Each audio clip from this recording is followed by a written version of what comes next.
What is up, my Nakama? So my name is Daniel and I'm a first year medical student, and this right here is an IpadPro 2018.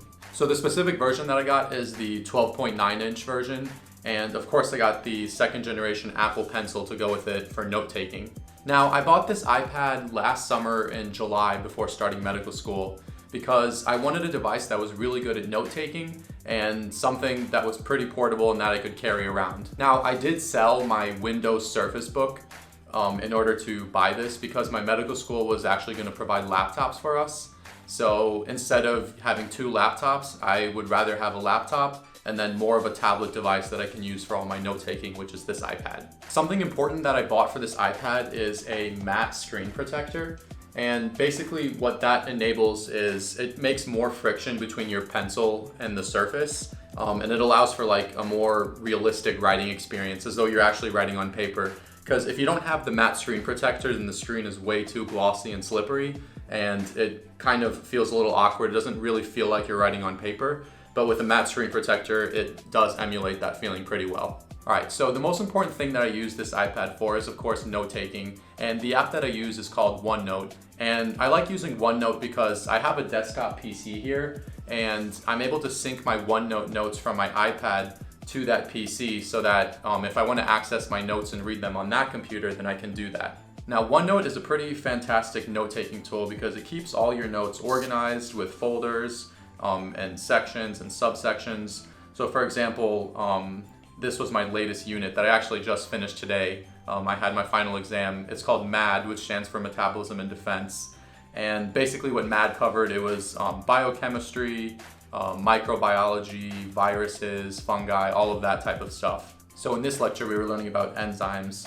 And if you notice, I don't really write too much on the actual lecture slides because I don't really want to repeat what's already written on the slide. I think that's a waste of time. I usually add in information that the lecturer is saying that I think is really important, or something that he says that's going to be in the exam. I would highlight or make a note of it. So yeah, this is pretty much what I use OneNote for. And it's pretty cool because you can export the lecture slides as a PDF and then import them into OneNote, and then you can kind of mark over them. So, you know, if I wanted to take notes here, yay, I can mark over the lecture slides, and just with a simple double tap of the pencil, whoops, you can just, you know, erase what you did. And you know, you can use different sort of coloring schemes. You can highlight different words on the slides. It's a pretty fantastic tool. And another cool thing you can do is you can kind of go into this split screen mode. So let's say, you know, you were listening to lecture at home and you didn't know what a parietal cell was. So what you can do this little gesture here, and you can drag a browser here, and then just look up parietal cell. And there we go. And you have like a Wikipedia page of what a parietal cell is in case you didn't know or just wanted to refresh what you were learning. And another cool thing is, let's say I really like this image of a parietal cell. So I can just kind of hold it, copy, and then let's drag this out of the way. And you can paste that image right here. And so now you have sort of a histological slide that you got off the internet right on your OneNote page. And it's pretty seamless, and it's an awesome way of taking notes in my opinion. And again, if you wanted to like mark it up or sort of highlight a certain portion of the slide, you can easily do that. Yeah, and OneNote is also a great way of like taking practice tests. So for example, let's say I was doing an end of chapter test in order to prepare for an exam or a quiz. Here, you know, well, I didn't do so hot, I got a 73. Well, actually, you only need to get above a 70 in medical school to pass, so a 73 was all right. But as you can see here, I kind of had all the multiple choice questions, and then I reviewed the test and saw what I got right, and I made notes about the questions I got wrong during review so that I can learn from my mistakes. But yeah, this is essentially how I use OneNote. I generally download the lecture PDF slides, export them onto here, and then take notes right over them. Because of course I don't want to repeat anything that's already written on the slide. And just here's another example of how I'm using my iPad in medical school. So we have this course called iCrit, which is Introduction to Critical Reasoning and something. It's basically like we're given actual cases of patients and basically we have to diagnose them in a couple hours and kind of go through their case and their symptoms. So for example, here is just one of the cases we had, and here are some of the notes I took just so that I could, let me erase this real quick. And here are some of the notes that I took just so I could keep track of this patient's presentation and kind of refer to them as we're trying to diagnose these symptoms. Now, the current version of the iPad Pro, the iOS 13.3, I think, it really makes it like a PC. So as you can see, like this screen, it kind of looks like a PC. It's not really like the native Apple iOS that we're used to, which I like a lot. And also the organization is much more better and efficient now. So as you can see here, this is kind of like the file system of the iPad Pro 2018. And like I can access my iCloud drive, I can access my OneDrive files, both my personal and the ones at Wake. And the file system is just really well organized now. It's essentially like a regular PC, you know. I can access my OneDrive file, go to the files here, and everything's all organized neat in folders. Another important thing that I use my iPad for is for textbooks. So I don't actually own really any hard copy textbooks. I just keep everything in a PDF version, mostly because I may or may not have gotten these items for free. But you know, it's med school, you know, we gotta save where we can. But for example, here's my copy of First Aid 2020. I just like using the iPad for reading. You can kind of change the brightness and whatnot depending on the environment you're in. But yeah, so here's, for example, First Aid 2020.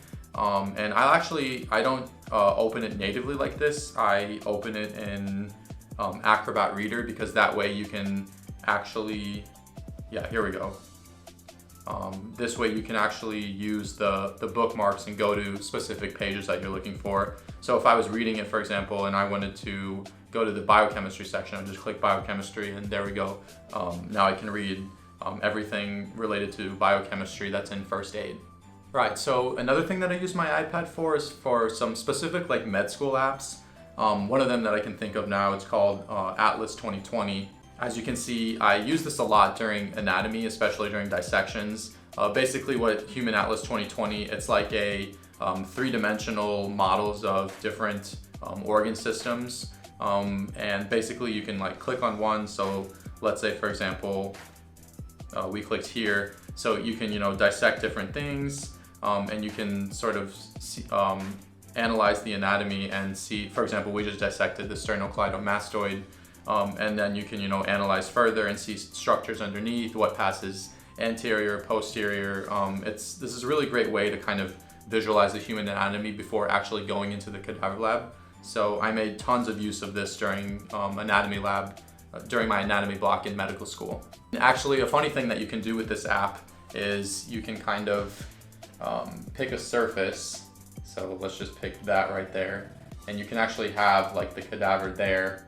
Well, this isn't the cadaver, this is the one I chose, but yeah, it's like actually there and you can change the size and whatnot. Yeah, it's kind of funny. But yeah, so those are like really the main ways that I use my iPad Pro in medical school. I use it for note-taking, for reading textbooks, for using apps like the Human Atlas 2020 and other medical school related apps. It's really great for like seamlessly like copying over images to OneNote and marking them and annotating them. And you can even annotate the textbooks too. And one of the main benefits is that it just saves on paper and keeps you more organized. You know, you don't have like a huge stack of papers just like flying around all disorganized and all disheveled. Everything is all neat and organized and easily accessible on the iPad. And of course I use my iPad for just regular tasks, just like checking emails or going online and checking our schedule, just basic things like that. All right, so probably the most important thing that I use my iPad for is Crunchyroll. So if you don't know what Crunchyroll is, it's like the Netflix of anime. I'm currently binging JoJo's Bizarre Adventure. I am on part 5 or part 4, I think. And this is just an absolutely crazy anime. Don't know if I would recommend it to someone who's just first getting into anime, but this is how I like to relax and usually what I do in my free time if I'm not doing calisthenics or making YouTube videos. I will be watching stuff on Crunchyroll. By the way, shout out to Black Clover. If you don't watch Black Clover, it's an amazing anime. It's fairly new Where is it? Oh, it's right here. It's basically, imagine like Naruto, but with magic and kind of cool with a cool storyline. But yeah, that's Black Clover. So yeah, that's pretty much how I use my iPad Pro in medical school. I just mainly use it as a note-taking device to keep all my notes organized. And I didn't want to just use my laptop because although typing notes is really efficient and fast, I do actually like writing out things. I find that I memorize things better and more of it is sort of retained in my mind when I'm taking notes during lecture or when I'm watching a video, because I kind of have to be really selective about what I'm writing about, because usually people are speaking pretty fast and you kind of can't write as fast as someone can talk, but you can't type as fast as someone can talk. So I find that when I'm typing, I'm usually just kind of like regurgitating what the lecturer is saying and trying to type everything that's said during lecture. But I have to be a lot more selective when I'm writing things out with the Apple Pencil. And that kind of forces me to really listen and comprehend and only write down the really important things that I have to know from a lecture. So yeah, I hope you enjoyed this video, and if you're thinking about buying a tablet or have any questions about how I use the iPad Pro, if I didn't answer them in this video, just feel free to leave a comment below. And as always, dattebayo.